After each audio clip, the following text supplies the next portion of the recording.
Hi, hello, నమస్తే. ఎలా ఉన్నారంతా? So వారణాసిలో వెళ్ళొచ్చిన తర్వాత ఈ సోలో ట్రిప్లో నేనేం నేర్చుకున్నాను, అండ్ అలాగే మిస్టేక్స్ ఏం చేశాను ఈ సోలో ట్రిప్లో, అండ్ అలాగే లాస్ట్లో ఒక ప్రో టిప్ మీకు చెప్దాం అనుకుంటున్నా. సో ఈ సోలో ట్రిప్లో నేను నేర్చుకున్న విషయాలు ఏంటి అంటే పేషెన్స్.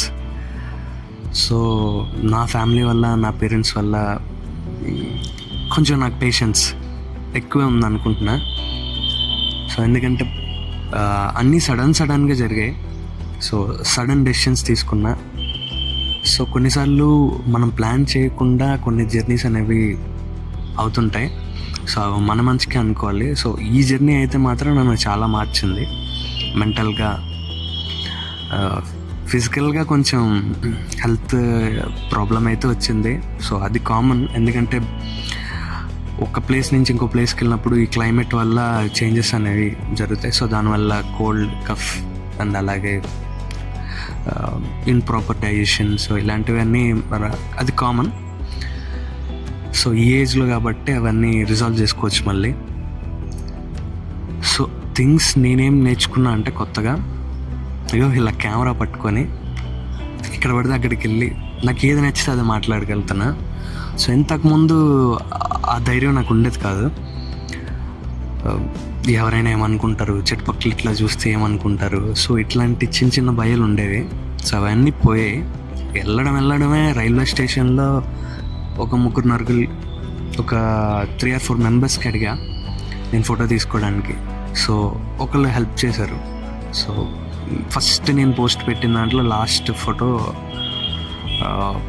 ఆఫ్ టు వారణాసి అనే నా ఇన్స్టాగ్రామ్లో ఉంటుంది. సో అందులో ఫస్ట్ ఫొటోస్ అన్ని నేను తీసిన, లాస్ట్ ఫోటో మాత్రం నేను సో అక్కడున్న స్ట్రేంజర్స్ని కొంతమందిని అడిగి తీసుకున్నా. సో అప్పుడు నాకు భయం పోయింది. Okay, we are good to go, ఎన్ని ప్రాబ్లమ్స్ వచ్చినా మనం ఫేస్ చేయగలం అన్న చిన్న ధైర్యం వచ్చింది. మేబీ శివయ్య వల్లే అనుకుంటా అదంతా. సో ఇంకా వారణాసి దిగిన తర్వాత ఒక కొత్త ప్లేస్కి వెళ్ళిన తర్వాత మనకి ఆటోమేటిక్గా ట్రావెలింగ్ ఎక్స్పెన్సెస్ ఎక్కువ అయిపోతాయి. అంటే ఎలా చెప్పాలి, ఆటో కానీ, రిక్షా కానీ, సో ఇలాంటి సర్వీసెస్, లోకల్ సర్వీసెస్ అనేవి వీళ్ళు ఎక్కువ ఛార్జ్ చేస్తారు. సో కొత్త వాళ్ళని హైదరాబాద్లో కూడా అంత తీసుకోవట్లేదు నాకు తెలిసి. సో ఒక 20 రూపీస్ 30 రూపీస్ అయ్యే ఛార్జ్ని 100-200 రూపీస్ తీసుకున్నాను. అండ్ ముఖ్యంగా అయోధ్యకి వెళ్ళాలి అంటే బస్కి 600-700 ఛార్జ్ చేస్తున్నారు పర్ పర్సన్. బట్ ట్రైన్ అయితే మాత్రం ప్యాసింజర్ ఉంటుంది. ఎర్లీ మార్నింగ్ 6:25కి నేను వెళ్ళాను. సో అది ఇంకా తక్కువే, 80 రూపీస్కి ఒక సైడ్ వెళ్ళొచ్చు. సో రిటర్న్ వందే భారత్ ఉంటుంది, ఓన్లీ ఫ్రైడే తప్పించి రిమైనింగ్ డేస్ ఉంటుంది. సో నేను అనుకోకుండా ఫ్రైడే రోజు వెళ్ళడం కొంచెం దొరికిపోయాను. హెల్త్ ప్రాబ్లం వచ్చింది, డైజెషన్ సరిగ్గా అవ్వలేదు. సో ఫుల్ డ్రైన్ అవుట్ అయిపోయాను. సో యాక్చువల్గా ఆ రోజు రిటర్న్ వచ్చి ఇంకేమైనా టెంపుల్స్ విజిట్ చేద్దాం అనుకున్నా. సో అది, సో ఎన్ని జరిగినా ఆ పాజిటివ్ మైండ్ అనేది పోలేదు. సో శివయ్య, కాశీలో ఎవరికైతే శివయ్య మీద నమ్మకం ఉంటుందో సో మిరాకిల్స్ అనేవి చూస్తారు. అది మాత్రం పక్క. కాశీ వెళ్ళిన వాళ్ళు అందరూ చెప్తుంటే లేదో ఫ్లోలో మాట్లాడుతున్నారు అనుకున్నా, బట్ నేను ఎక్స్పీరియన్స్ అయిన తర్వాత మాత్రం నాకు అర్థమైంది. అండ్ ఓపిక అన్నాను కదా, ఓపిక ఎందుకు అవసరం అంటే అన్నీ దగ్గర ఉంటాయి లొకేషన్స్ కాశీలో. నియర్ టు 1 km, ఒక 800 meters. సో అన్నీ నడుచుకొనే వెళ్తే బెటర్, బడ్జెట్ ఫ్రెండ్లీ కాబట్టి. సో మనం ఆటో రిక్షాస్ చూస్ చేస్తే మళ్ళీ కాస్ట్ ఎక్కువ అయిపోద్ది. But first Varanasi railway station నుంచి రాగానే ఆటోస్ మాత్రం ప్రిఫర్ చేయొద్దు. సో అంటే ఈ ఏమంటారు, హాస్టల్స్ ఉంటాయి కదా, సో హాస్టల్స్ అని కూడా కాదు, సత్రాలు అని ఉంటాయి మన లాంటి వాళ్ళ కోసం. సో సత్రాల కోసం అయితే మాత్రం అక్కడున్న ఆటోస్, సో ఆ రోజు ఎంత ఖర్చు అయినా మరి మాకు ఓకే, మాకు సత్రాలు తెలివి, డీటెయిల్స్ కనుక్కోవాలి వెళ్ళాలి అంటే, సో మీరు ఒక మంచి ఆటో అని తెలుగు వాళ్ళని ట్రై చేయండి. హిందీ వస్తే ఓకే, బట్ హిందీ రాకపోతే తెలుగు వాళ్ళతో మాట్లాడి, సో వాళ్ళకి తెలిసింది టెంపుల్కి నియరెస్ట్ ఉండే సత్రంలో ఏదైనా దిగండి. నాకు ప్లస్ పాయింట్ ఎలా అయిందంటే మా పేరెంట్స్ ఇంతకు ముందే వెళ్ళారు. సో వాళ్ళు ఎక్కడైతే స్టే చేశారో నేను అక్కడే స్టే చేశా. నాకు పర్ డే 300 తీసుకున్నారు విత్ ఫుడ్ అండ్ బెడ్తో కలిపి.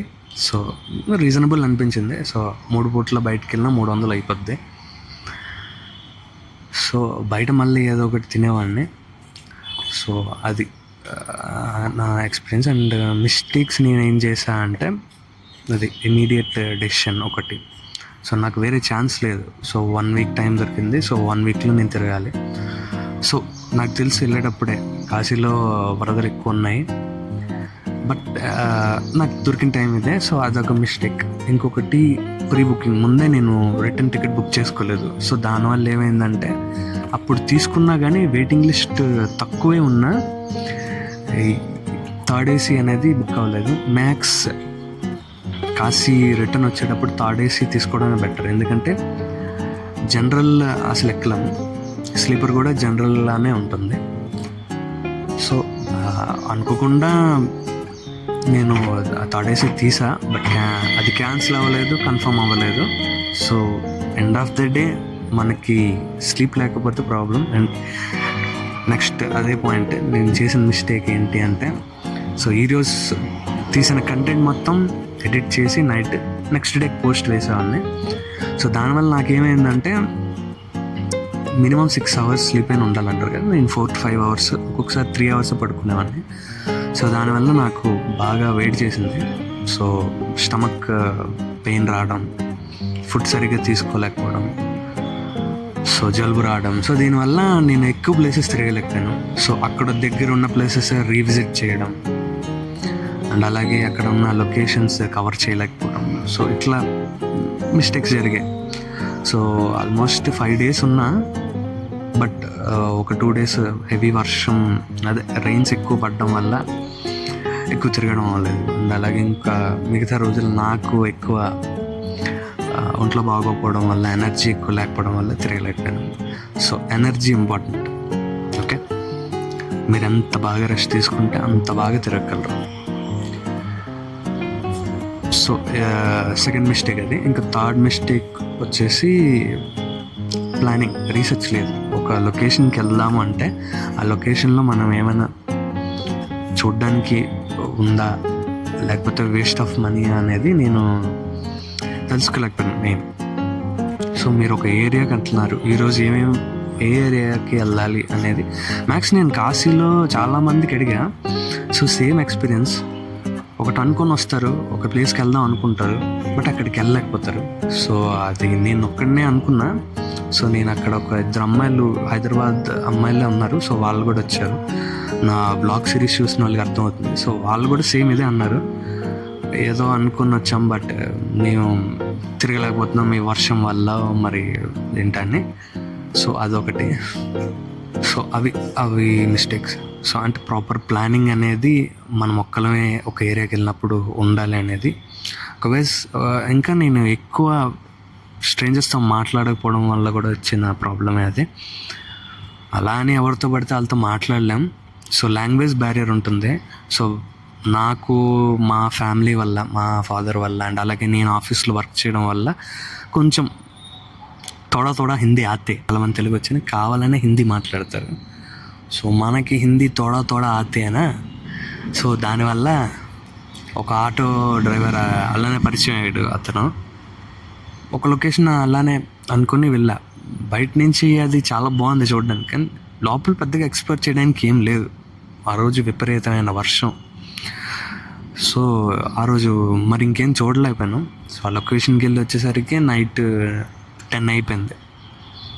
సో కానీ ఆ రోజు ఆ వరదలు, ఆ పిల్లల గొల్లు, ఆ గోల, సో అదొక డిఫరెంట్ మెమరీ. సో అది మిస్టేక్స్ అయితే. అండ్ ప్రో టిప్ ఏంటి అంటే, బ్రో సోలోకి ట్రావెల్ చేయండి బ్రో.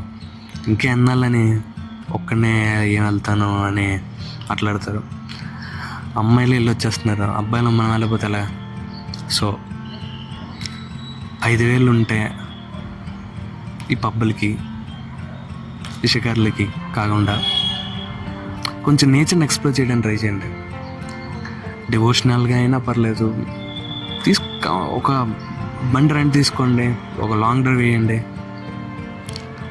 ఒక మూవీ థియేటర్కి వెళ్తే ఎంత హైప్ వస్తుందో దానికంత ఎక్కువ పీస్ అనేది మీరు ఎక్స్పీరియన్స్ చేస్తారు సోలో ట్రావెలింగ్లో. ఎందుకంటే సోలో ట్రావెలింగ్ ఎందుకు అంటున్నాను అంటే, మనకు తెలిసిన వ్యక్తులతో వెళ్తే మన కంఫర్ట్లో ఉంటాం.